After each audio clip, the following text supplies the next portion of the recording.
This is the regular Board of Directors meeting. Today is Thursday, September 10th, 6 p.m. This meeting is being held via Zoom remotely. Ms. Pena, can you please call the roll? Yes, good evening, everyone. I'll start with Director Gould. Here. And Orzali. Here. Wood. Here. Kelly. Here. Sailors. Here. Clark. Here. Jones. Here. White.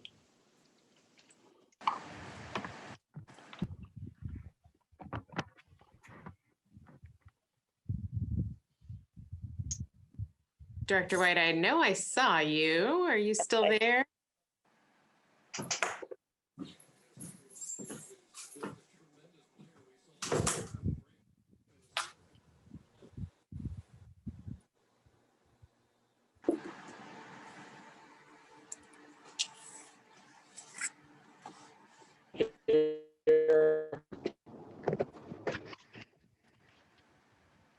Okay, you're cutting out a little bit, but I will turn it over to President Sheets, and everyone is here. Thank you. All right, this is now the Metro Cable announcement. The open session meeting is videotaped for Cablecast on Metro Cable 14. Replay on Saturday, September 12th at 2 p.m. and Monday, September 14th at 6 p.m. on Channel 14. Webcast at www.sacmetrocable.tv.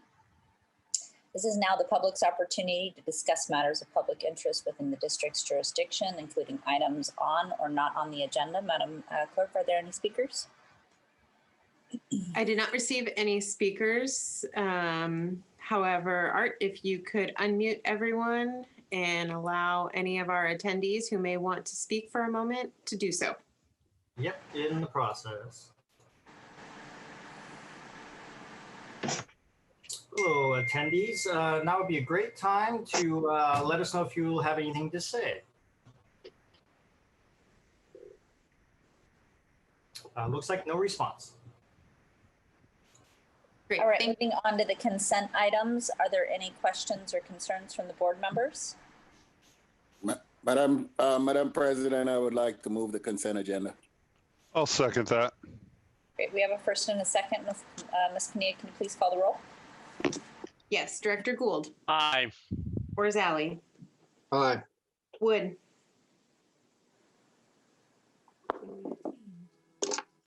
Aye.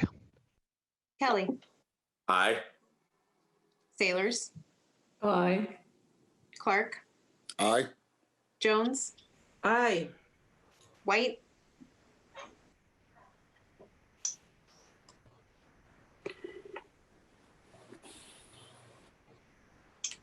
Director White, I'll give you one more chance.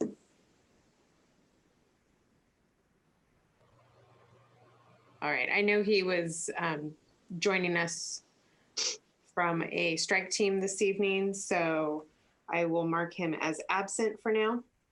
And Director Sheets. Aye. Motion passes. All right, moving on to the first action item, fiscal year 2019 Assistant to Firefighters Grant Award Acceptance. Ms. Castleberry. Good evening, everyone. Can you hear me all right? Yes, ma'am. Excellent. Thank you for having me tonight. I'm here tonight to bring to the board a fiscal year 2019 Assistance to Firefighters Grant Award that Metro Fire has been offered.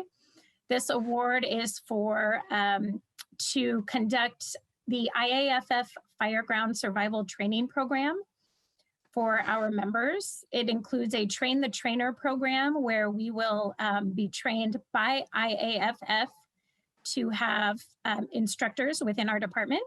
Those instructors will then go on to train the rest of the line in fireground survival training. We did apply for a total award of a little over $700,000. We were offered an amended award of $478,316. They did scale down the project a bit. However, with what they offered, we will still be able to conduct the training for all of our members. So that piece of the puzzle is still intact. So after discussing it with the project team, we decided to move forward on accepting the grant award, and that is what we have with you tonight. This award will be split between fiscal years. So part of it has been added to the final budget for fiscal year 2021. The remainder of the amount will be added to fiscal year 21-22 when we prepare that budget. So if you don't have any other questions, I would recommend that the board approve the acceptance of this award. Thank you, Ms. Castleberry. Are there any questions from the board? Madam Chair, I'd move staff's recommendation. I'll second. Wonderful. We have a first and a second. Ms. Pania, can you please call the roll? Yes, Director Gould Aye. and Orzali, Aye. Wood, Aye. Kelly, Aye. Sailors, Aye. Clark, Aye. Jones, Aye. White, and Sheets. Aye. Motion passes. All right, moving on to action item number 2, MOU, Consumnes CSD Fiscal Year 2018 State Homeland Security Grant. Ms. Castleberry, you are up again.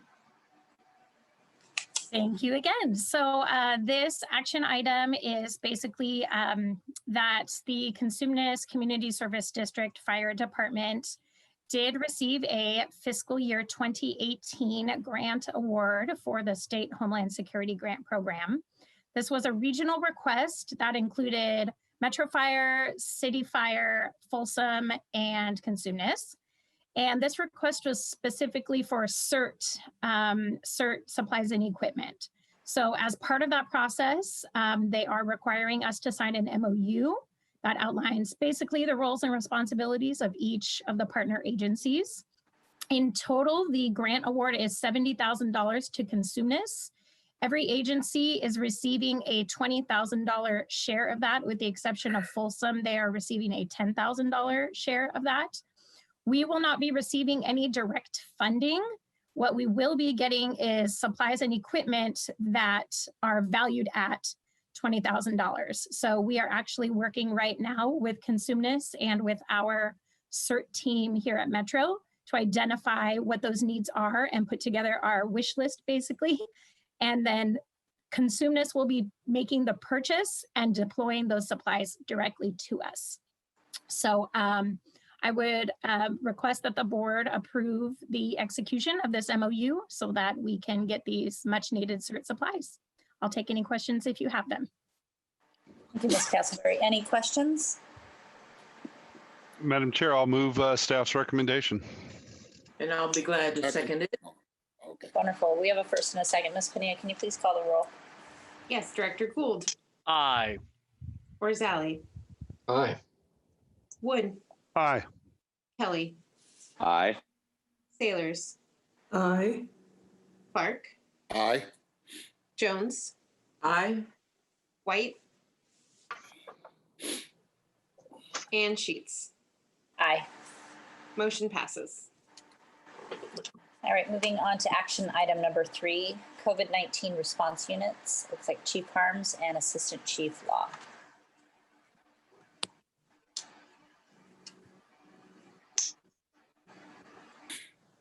Chief Law, are you there? I am here. Can everyone hear me? Yes, ma'am. We can. I'll just kick it off real quick. Chief Law is going to give the staff report and recommendations. EMS, along with Chief Law, have been working with the county. As you know, when COVID first broke out, and it was probably about the end of April, the county health came to us and asked us to be able to put some units in service to do a lot of testing, and we had a lot of success with that. And we have another opportunity to support our community with these units. So I'll let Chief Law take it from there. Thank you, Chief Harms.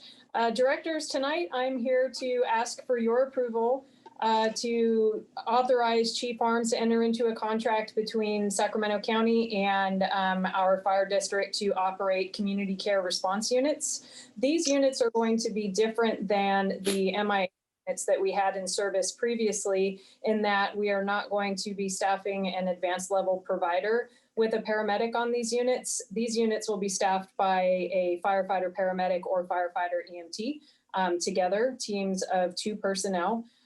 Recently, due to the challenges that our community faces with COVID-19, especially in the congregate living facilities, there's a continuing need to have mobile testing available to those populations. And with that, Sacramento County EMS requested state authorization for an expanded optional scope of practice for EMTs and paramedics to authorize them to perform nasopharyngeal collections of specimens for COVID-19. So we're coming tonight to ask for permission to staff the units with our EMTs and paramedics, which is an exciting opportunity, I think, for our providers to expand their participation in this program throughout the county. There is not going to be any fiscal impact to the district with this program. Sacramento County will be reimbursing the district for the service that is provided through their CARES Act funding that they received. So tonight, we would recommend that the Board of Directors adopt a resolution authorizing the fire chief to execute the contract between Sacramento County and the district to provide COVID-19 response units. And I'd be happy to answer any questions that you might have. Thank you, Chief Law. Are there any questions from the board members? Madam Chair, I make a motion that we adopt the recommendation. I'll second that. And I would like to say this is a terrific program. I am so glad that Metro Fire is continuing to participate in our community response to the pandemic. So well done, Chief Law. Appreciate it. Thank you. We have a first and a second. Ms. Pania, can you please call the roll? Yes, Director Gould, Aye. Orzali, Aye. Wood, Aye. Kelly, Aye. Sailors, Aye. Clark, Aye. Jones, Aye. White,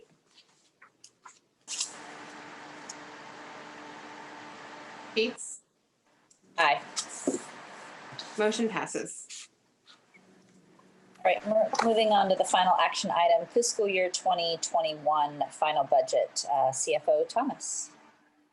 Evening, directors. I think before I get started, Chief Harms would like to say a few words, and that will give me an opportunity to share the PowerPoint presentation. So I will turn it over to Chief Harms right now. Thank you.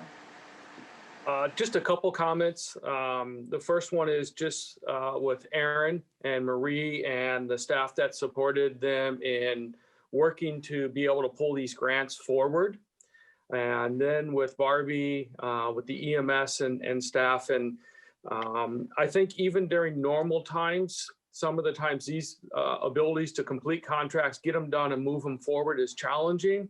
But I'm just really impressed with everybody's ability to pull people together and continue where I think it could be easy just to say, hey, we're really busy or I'm displaced from my office, to continue things forward and really not miss a step. So thank you to all of the staff that has worked on both of those. And as Director Jones said, you know, our ability to be connected to the community in maybe a little bit of a non-traditional way is really impressive. I think I'm gonna, and Barbie doesn't know this, but I'm gonna ask Barbie to share with you. They've literally developed a website where facilities will be able to go in, enter their zip code, and be able to request services through this website with the zip code and eliminate some of the things that were challenges before for us. So great job by all of them. Tonight, just kudos to Amanda and her staff for bringing the final budget forward. There is really not a lot of changes from the preliminary budget that we brought to all of you. As we said before, we are very cautious as we move forward. We do have a surplus in the budget. We have worked very hardly as an organization to build our reserves. And I think that is us trying to be prepared for what may be the unknowns in the future. I see things kind of bouncing around and up and down, but I really think that overall the team has put together a really comprehensive budget. And some of the things I wanted to say that we continue to focus on was some of the things that we talked with all of you about, which was our investment in our capital items, investing in our apparatus. Last year, we invested in our new SCBAs and putting us in a position of spreading out our expenses. So as we water up and down, we will do well. So I'll turn it over to Amanda for her presentation now. Okay, thank you, Chief Harms.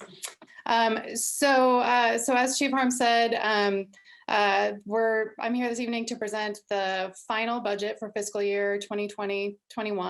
The final budget was presented to the Finance and Audit Committee on August 27th, and there haven't been any changes since that presentation. So just in terms of background and looking at getting from the preliminary budget to the final budget. So the preliminary budget was adopted on June 11th of this year.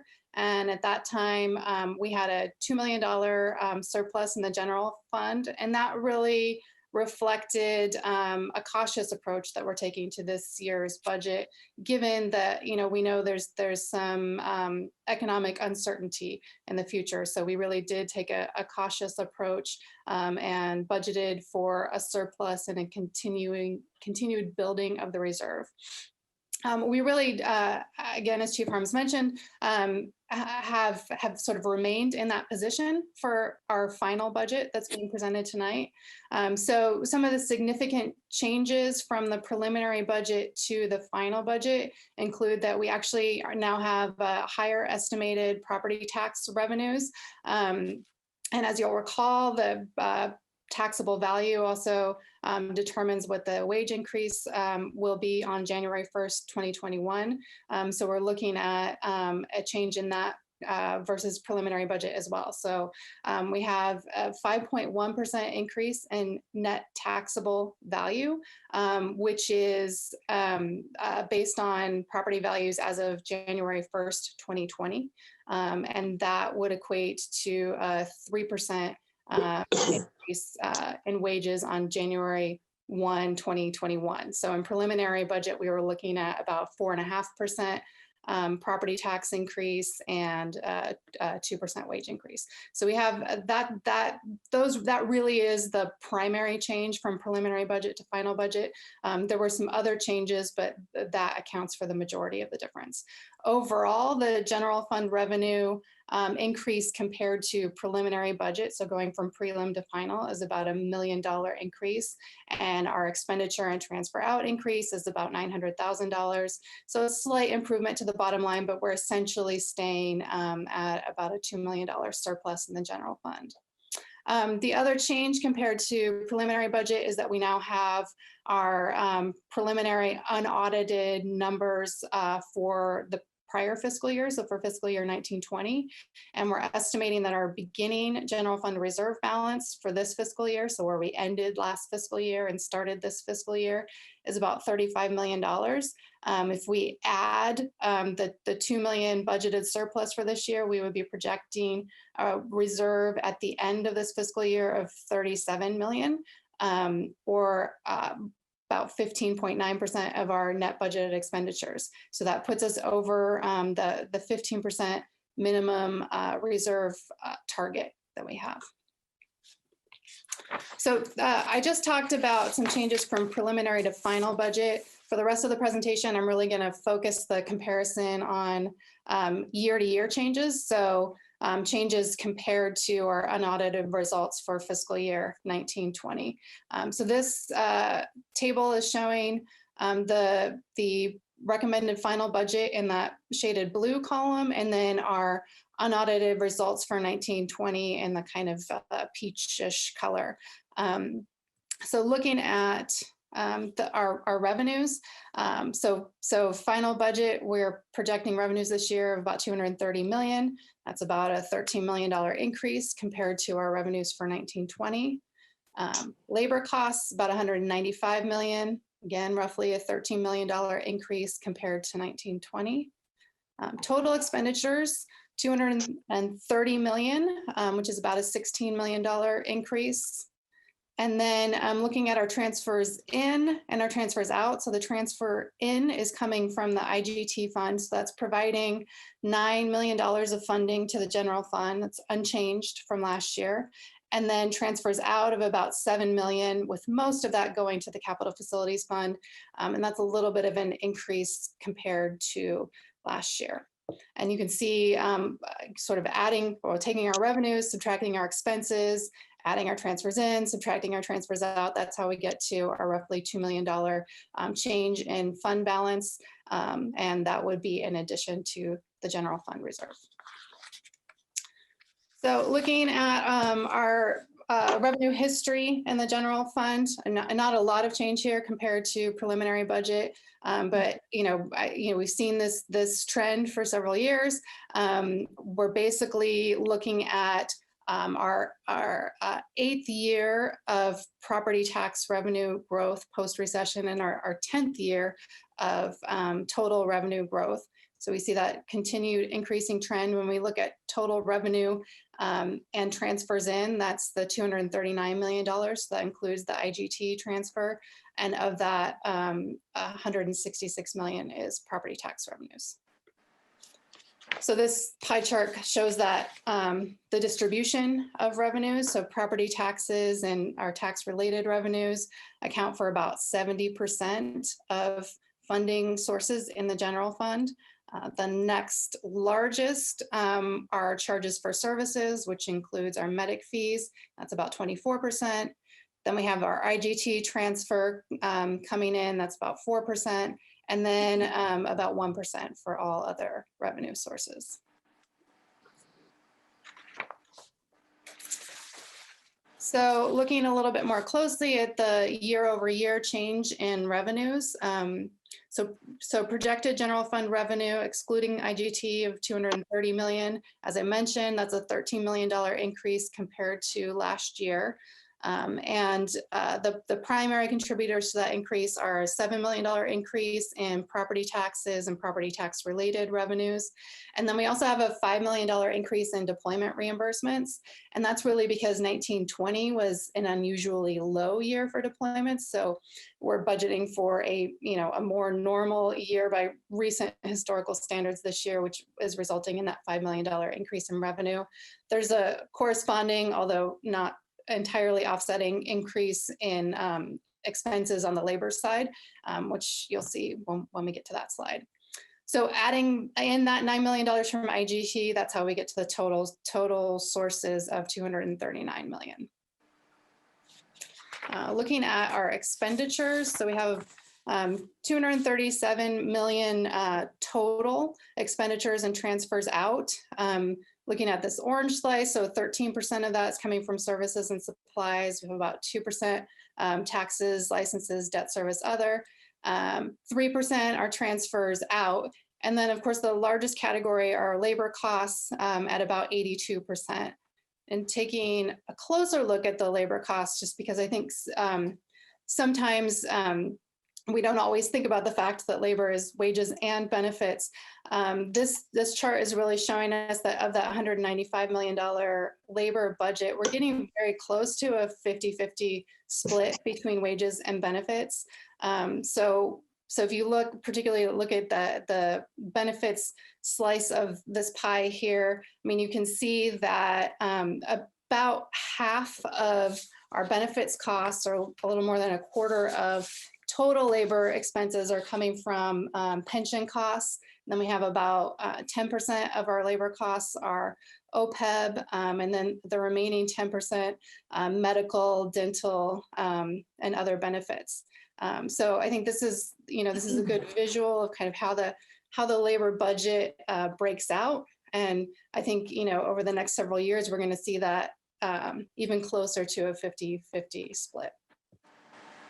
So looking at the year-over-year changes in labor costs, as I mentioned, $195 million budget, which is a $13 million increase compared to last year. So some of the significant changes compared to last year are increases in our required pension, OPEB, and medical contributions. So that's accounting for about half of the total increase. We also have deployment overtime increase. Again, that's because of that unusually low year last year. So when we're budgeting for a more normal year this year, that equates to more costs. Obviously, that's all reimbursed. So it's not a net cost, but it is an increase in cost. And then we do have that assumed 3% wage increase January 1st, 21 that I mentioned. And then finally, actually sort of somewhat offsetting these increases, we talked about this at preliminary budget, still have the same hold true for final budget, that we've just deferred the next firefighter academy beyond fiscal year 2021. So we have savings there as a result of not having salary and benefits costs for recruits and drill instructors.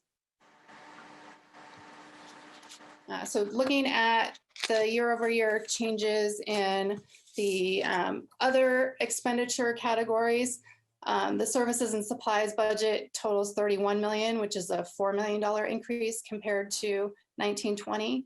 About $1.5 million of that is for additional contract ambulance units, about 600,000 for increases in liability and property insurance, and then 400,000 for services and supplies related to the new mobile integrated health program. The assessments, debt service, and contributions budget totals 4 million, which is pretty much unchanged compared to last year. And then we have transfers out, as I mentioned, most of that, so 7 million going to the Capital Facilities Fund. That's primarily funding debt service. And then we have about 35,000 that represents our matching share of grants going to the grants fund. And just to finish up talking about some of the other funds, because I've pretty much focused on the general fund for this presentation, but looking at the Capital Facilities Fund itself, we do have budgeted capital outlay of $7 million. So you can see listed here the investments that are being made in capital items. Looking at the grants fund, we have a total budget of about 600,000 for our open grants, including the grant that was just approved this evening. And then we have in the lease properties fund, 1.1 million budgeted lease revenue compared to expenditures of about 700,000.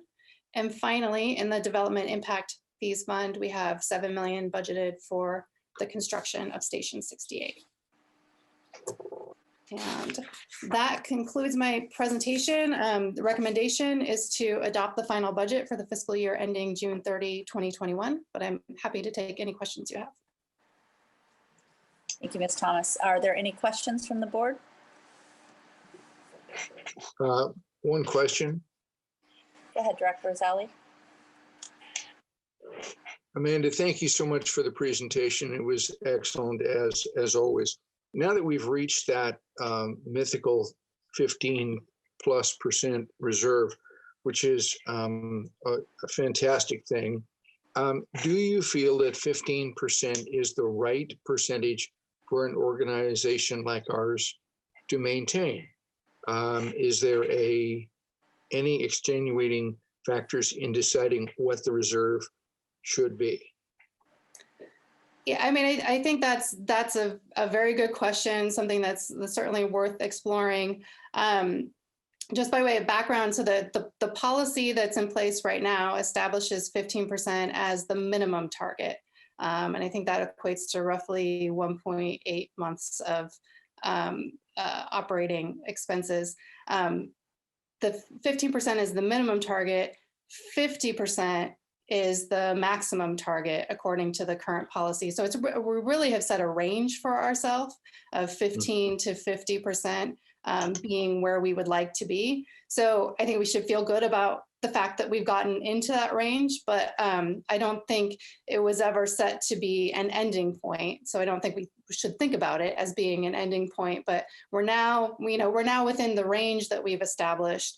And I think that where we want to be in that range is dependent on a variety of factors. I think this is the fact that we've achieved the 15% and we've gotten to that target is something that we should feel good about, especially in a year when we want to make sure that we're doing what we can to be able to address what the future might bring, given that there's uncertainty. But, I don't think that it means that we would be able to weather any storm that might come. And I think that that's why that 15 to 50% range exists. Hope that helped answer. Thank you.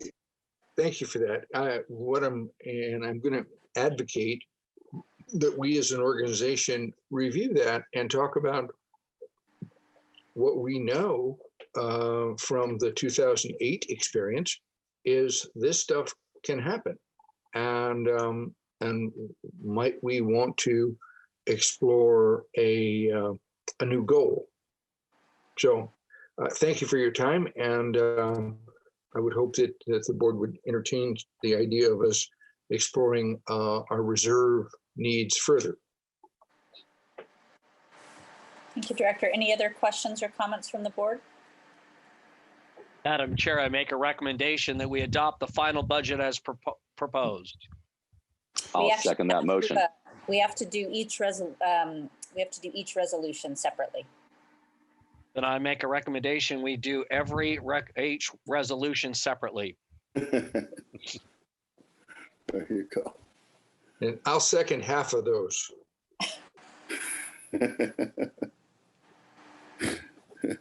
Ms. Pania, is that sufficient, or do we need to take a motion for each individual? No, if we could do Each them one. quickly, one by one. Perfect. Director Gould, do you want to start us off with Resolution A? Resolution A, I make a motion, we adopt. I second. Second. Great. Can you please call the roll? Director Gould, Aye. Orzali, Aye. Wood, Aye. Kelly, Aye. Taylor, Aye. Clark, Aye. Jones, Aye. and Sheets. Aye. Motion passes. I'll make a resolution for the 2021 final budget for the Capital Facilities Fund 212D. Second. Director Gould, Aye. Enough. Orzali, Aye. Wood, Aye. Kelly, Aye. Sailors, Aye. Clark, Aye. Jones, Let's be a little more enthusiastic. Aye. and Sheets. Aye. Motion passes. Madam Chair, I'll move Resolution C, the 2020-21 final budget for Grants Fund 212G. I would second it. All right, Director Gould, Aye. Orzali, Aye. Wood, Aye. Kelly, Aye. Sailors, Aye. Clark, An enthusiastic aye. Jones, Sorry, I was laughing. Aye. and Sheets. Aye. Motion passes. Oh, goodness. Okay, I'll make a motion for D, Resolution 2021 final budget for the Development Impact Fees Fund 2121. Oh, 212I. Perfect. Second.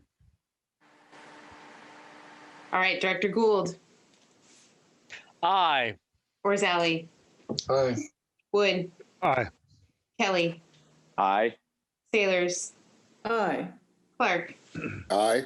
Jones, Aye. Sheets. Aye.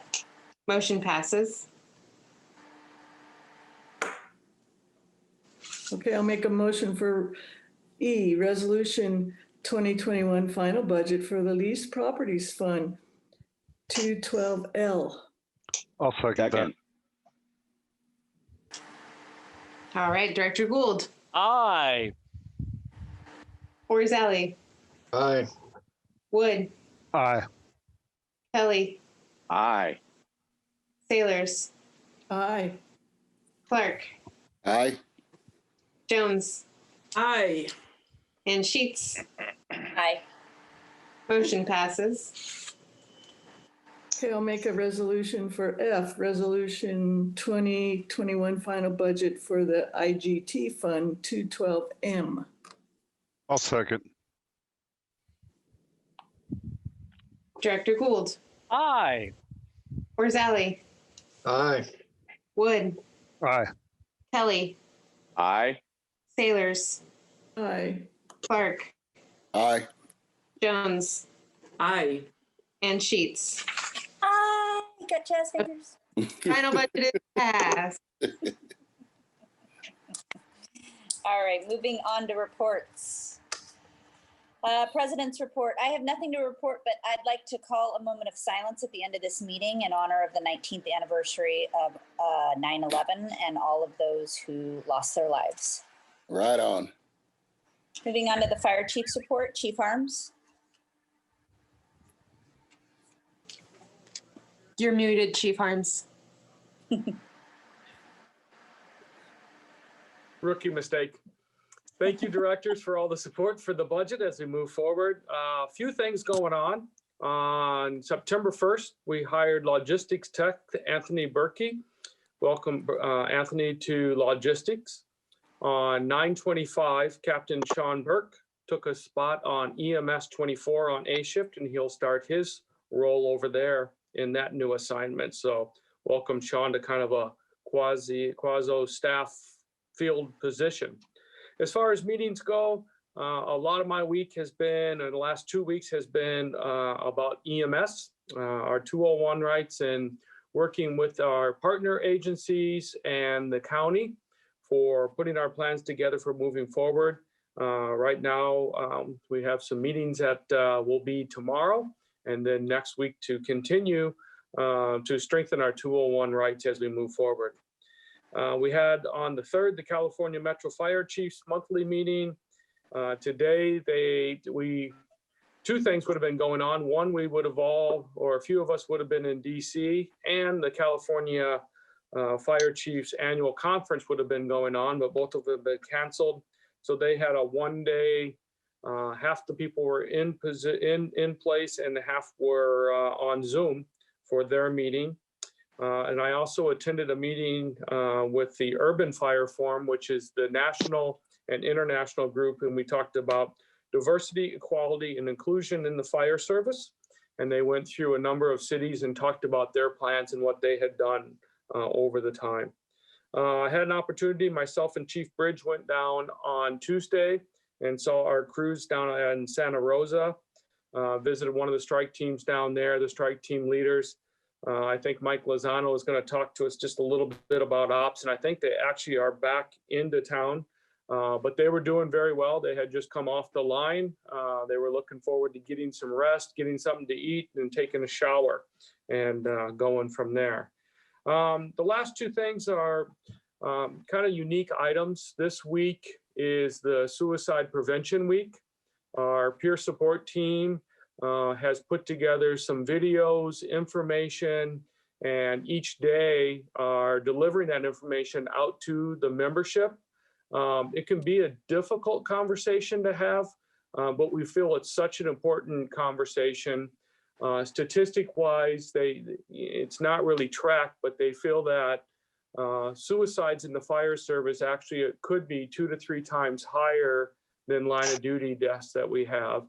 A number of our peer support team have really stepped up each day, putting out information, putting out flyers, and really breaking down what can be a tough conversation. So my hat's off to that group that really took it on and moved forward. And thank you, President Sheets, for the moment of silence. This is the 19th year of post 9/11. Normally tomorrow or over the weekend, we would have had the annual 5K or 10K run. Tomorrow, a number of us all would have been down to climb the stairs along with the city firefighters in memorial and memory of the 343 firefighters. In one moment, it seems like it was yesterday, and on the other side, it's hard to believe that 19 years have gone by and it has been very quickly. So thank you for that. And please tomorrow take a moment to reflect on 9/11 and 2001. That ends my report unless you have any questions or comments for me. Thank you, sir. Any questions or comments for the chief? All right, thank you, sir. Moving on to the operations report, Chief Lozano. Hey, good evening, Board of Directors and everyone. This is Mike Lozano, Assistant Chief on the A Shift Commander. I'll have your ops report tonight. Can you hear me okay? Yes, sir. Okay. So since our last report on August 27th, we've had 3,864 calls for service between Metro and AMR. 3,021 of those dispatches has resulted in 67% of transport, percent of the time we transported.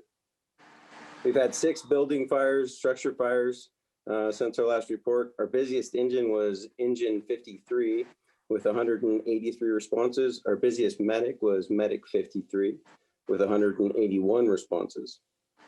As Chief Harms alluded to, the state has been very active on the wildland front. As of September 9th, yesterday, there's been a total of 7,606 fires in the state that we've burned just shy of 3 million acres. That makes 2020 the largest fire season on record in California history, according to CAL FIRE. As you guys know, we've been involved from the beginning of this fire season with multiple OES strike teams, one of which has just returned. Our Type 3 strike team has just returned tonight. We anticipate that Type 3 OES strike team in the region will go right back out within the next couple of days. There are still multiple orders for resources. We've also had members out on incident management teams, as well as overhead and staff positions on these incidents. And we've also done a number of initial attacks to our initial attack fires with our neighboring fire districts. The membership has done just a phenomenal job stepping up and giving us the ability to backfill behind all of these deployments. Labor has been very active and supportive with everything that we've done and all of the resources that we've sent out. We just recently, yesterday, sent a cover engine to AEU at Station 20 in Camino. They had next to no engines after they had the El Dorado fire and then a fire in Smartsville. And so we were able to, with labor support and the membership support, send a cover engine to give them some relief up there. They'll be up there for the next couple of days. But again, that's all because our membership has stepped up. Also on a great news is we have no members off right now currently for COVID related exposures or COVID itself. So that's very positive. And if you don't have any questions, that's the end of my report. Thanks, Chief. Any questions or comments for the chief? Thank you, sir. All right, moving on to firefighters local 522. Mr. Goldrick, are you on the line? I am. Good evening, President, Chief, and Board of Directors. I apologize for no video tonight. Apparently I could do video or audio, so I chose audio. I hope everybody had a good Labor Day. As you said, with 9/11's 19th anniversary tomorrow, we're unable to do our traditional prayer song. However, firefighter Trimble at Station 51 put together an informal climb at Castle Creek tomorrow, which basically mimics the same prayer song.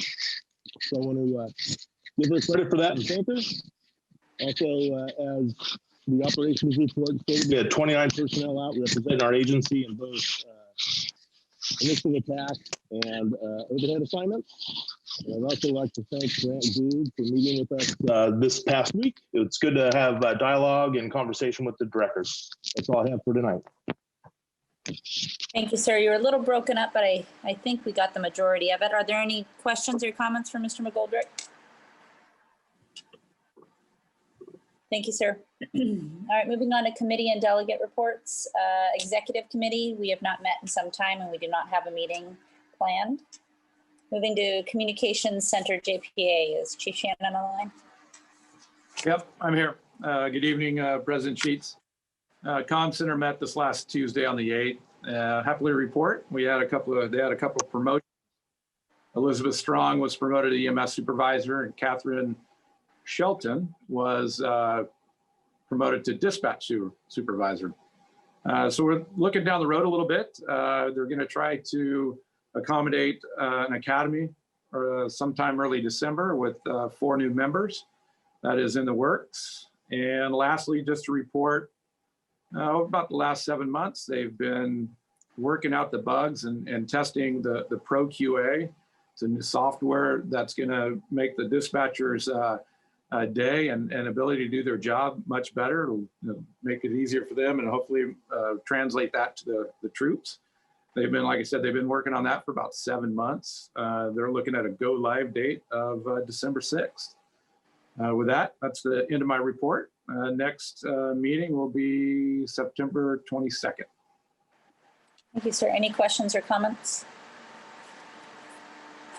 All right, moving on to California Fire and Rescue Training, JPA, Chief Shannon. Thank you again. The California Fire Rescue JPA, there is no report. We will be meeting next Thursday, the 17th at 4 p.m. Thank you, sir. Moving on to the Finance and Audit Committee, Director Orzali. The Finance and Audit Committee is scheduled to meet again on September 24th. And beyond that, there's no new report. Thank you, sir. Moving on, Policy and Committee, Director Gould. No report. All right, we'll move on to board members' question and comments. Director White, were you able to join us? All right, moving on to Director Jones. Thank you, President Sheets. Again, the community response units, great opportunity to participate and be active members in our community. And an additional shout out, thank you for staff. I had some questions about the consent items earlier in the week, and I harassed staff plenty to get the answers, and I appreciate it. Thank you very much. All right, Director Clark. Madam Chair, all I want to add is that we reflect on the lives lost during 9/11. It's like the chief said, it doesn't seem like it's been 19 years already. So, but and I'm really sorry that we can't do the remembrances that we do every year. I was looking forward to the walk and not the run, the walk. So anyway, that's all I have to add tonight. Thank you, sir. Director Wood. Thank you, Madam Chair. In addition to the 9/11 losses, I think we need to include in there firefighter and EMT Diana Jones from Texas, who was lost in fighting one of the fires here in California. And we also should remember at least some well wishes for the 3 firefighters that were injured Tuesday in the Dolan fire. Thank you for that. Director Orzali. I just wanted to commend the staff, particularly our CFO, for the great work that she does. And I also want to express my appreciation to Arthur Hong for helping me with this, the iPad and Zoom technology. Not have gray hair when he got to my house, but he does now. Thank you for that. Great, thank you. Director Gould. Thank you, Madam Chair. I just wanted to echo the sentiments of my colleagues and also just have us take a minute and pause about some of the actions that we've taken this evening. Think about where we're at from a budgetary standpoint. We've achieved a goal that we set many years ago in a way to have a safety net for all of us moving forward in these uncertain times. And I just think it really is a testament to the overall management of this organization, from the men and women who do it on a daily basis to the directors and the chief. And I guess I want to say congratulations to everyone for what a wonderful job from a policy standpoint that we're in the position we are. We've made some solid, good decisions over the last couple of years with the support and the work alongside our labor groups. And we're I think we're really to be celebrated as an incredibly good example of how local community government can work efficiently It's a pretty awesome experience. And of course, I want to also take a moment to pause for all of those that have lost their lives as public safety professionals, whether it was in 9/11 or on the day-to-day job. This is a dangerous place. And I also just want to make a public comment that we need to continue to support our men and women in blue. Thank you. Thank you for that, sir. Director Sailors. I would just like to echo everything that Director Gould just said. Ditto. Thank you. Thank you for that. Director Kelly. Yes, as the other directors have already articulated, one thing that I would like to say is that it's very nice that none of our members, excuse me, none of the members of Metro Fire right now are off due to COVID. So that means everybody's been gotten healthy and returned back to their work. So I'm happy to see that. And I hope that, and I'd like to compliment our organization for being there for others in their time of need, just like we're there for our own constituents. I hope everybody stays healthy and safe. And I would, excuse me, I got a little cough. Hope it's not COVID related. I think it's just a sore throat. Nobody hang out with him. We'll find out. Drink some water. Yeah. Nonetheless, and I also wanted to thank Amanda Thomas for bringing in another budget that was finally explained and one that our district can manage. Everybody have a nice nice evening. Thank you for that. At this time, I'd like to call a moment of silence for not only the firefighter who lost her life, but also the firefighters that were injured, and also a moment of silence for the 9/11 victims.